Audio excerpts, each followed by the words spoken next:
Hi, I'm Joseph Eulo. I'm the founder of the Indie Film Collective, and I'm here with Ben Weissman, the producer of Ovid and the Art of Love, screening right here at the Festival of Cinema New York City.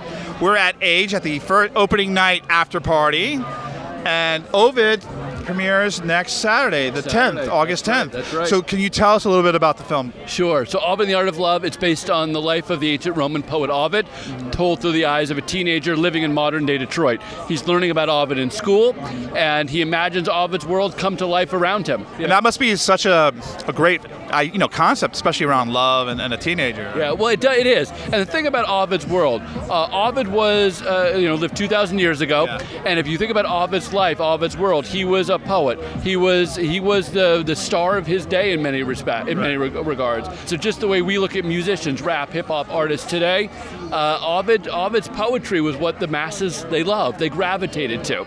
And so in just that same way, now we think about what happens if someone's learning about Ovid and puts Ovid's life in the modern context, in the world that we're living in today. Some of those same challenges or some of those same things facing Ovid in his world, not too dissimilar from what we face in America and really around the world today. So tell me a little bit about the main character. Sure. So Ovid is so he grew up in the suburbs, well-born young man. He was chosen by the Emperor Augustus to come to Rome and become a politician. And he became disillusioned with what was going on in Rome, the growing gap between the rich and the poor, some of the political things that were going on in Rome. And so he decided, you know what, that's not my destiny. I want to be a poet. And so the movie chronicles really his path to finding his voice, finding his story, things we know today. How did he get to Metamorphosis? How did he get to Ars Amatoria, the Art of Love? And it really chronicles that and follows. So this is chronicled through the life of the teenage boy. It is, and so the teenage boy Jamal, who's living in modern-day Detroit, is seeing Ovid's world come to life against the backdrop that he knows, which are not the ruins of Rome, but are really the realities of modern-day Detroit. Our characters are in togas and sneakers. They're speaking in modern language, and they're really, it's a melding of these two worlds, a la Baz Luhrmann's Romeo and Juliet. What inspired you to be a part of this film? Sure. The film was written by an amazingly talented woman named Esme von Hoffman. Esme and I went to high school together, and she shared this script with me a number of years ago, and I fell in love with it because of the story it was telling, how it was telling the story. It's very theatrical. And also the relevance to, again, our world today. Ovid's work is work that inspired everybody from Bob Dylan to Stephen Colbert. But if you think about how many people really know about Ovid, really know about his world, the answer is not all that many. Right. Who was this man who created this amazing stuff? I was just in Rome last week and walking around Rome, and people are talking about Ovid and talking about Augustus. How much do we really know about that here? This movie is a chance to, frankly, bring him back a little bit and make sure people do understand this amazing man, the amazing work that he created that we all know today, like Metamorphosis. But what made him tick? What made him go? What was the backdrop of the world in which he was creating? Right. What are the plans for this film? Yeah, we want to get this out there to as many people as we possibly can. It's really exciting to be premiering here at this festival. I live in the New York area. Esme lived in the New York area for many, many years. So we're really excited to be premiering here. Right. And then we're going to work to get this out there in a variety of different ways, and we'll see what happens with it.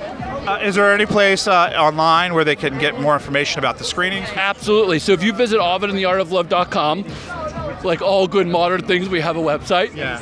Facebook's probably the best place, facebook.com/Ovid and the Art of Love. Like that page, we're posting everything on there, and engage with us. Well, congratulations on this film. Thank you very much. And root for you on awards night. I appreciate it. We're up for Best Director, Best Makeup, Special Visual Effects, and frankly, our team was just incredible. And Esme she's a visionary talent. So that leads me to my one final question. Sure. You were during the production. Who was the standout below the line person in your eyes that really went above and beyond?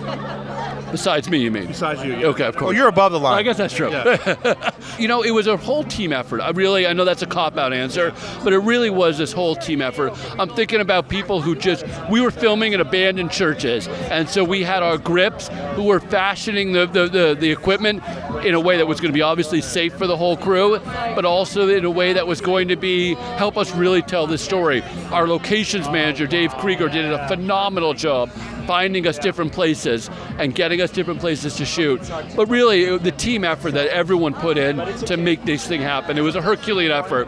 For a low-budget independent film to be visually as stunning as it is a testament to our team. So this film, is it a proof of concept for a larger piece? Or a series? You know, I don't know. Quite honestly, I think there's so much to tell about Ovid's story. It is a feature film, and so that's what it is. Okay. But Ovid's story has so much to do. The big win here, as many people as possible who can see this film, who maybe want to learn a little bit more about Ovid, get to know a little bit more about his poetry, and maybe take this and find their own voices. If there's a series of people who find their own voices because of being inspired by Ovid, that's a huge win for us. I can't wait to see it. I hope you enjoy it. So that's it from Aged at the opening night of the Festival of Cinema. I'm here with Ben Weissman, and that's Ovid and the Art of Love. Check it out in theaters. Thank you. See you next time.